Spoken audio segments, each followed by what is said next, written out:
Over 100 years since their tradition first began, the Kumari family name for making sweets still stands. Paying the Kumari family a visit, it was a bustling atmosphere at the bag and tray sugar owner's home.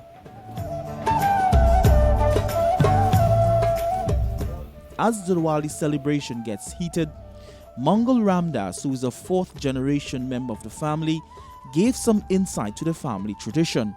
I myself have been doing it for 15 years, but generations from my mother, grandmother, my great-grandmother, it's 108 years now in this business. He said some of the recipes came to Trinidad via indentureship and were handed down through generations. But Mangal was guarded about sharing the secrets behind the success of the recipes. Is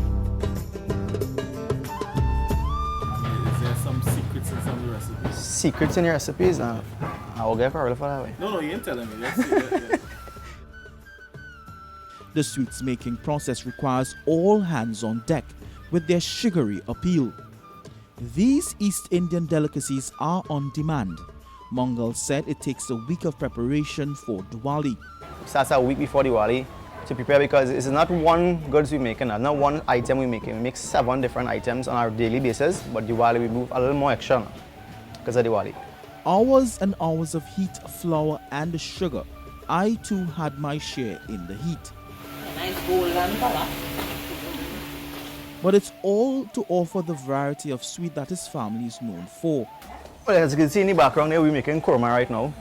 We have jalebi, we do pera, we do barfi, coconut barfi, laddu, gulab jamun, rasgulla, sugar cake, batasa. These are the type of sweets we create for the Diwali festival. Mangal says the business has grown so much that they are now being pursued to come to the USA. We want to go abroad with this, not just in Trinidad here. We want to take the business to different countries, especially to the US. Because as people, we have our customers from there as well. And even asking for us to come across here to open a store there. But as I say, we don't have our hands full here now. So we're looking for somebody to distribute it across there for us as well. No matter how far they expand, this will always be a family tradition and an expression of their abiding spirituality as Hindus.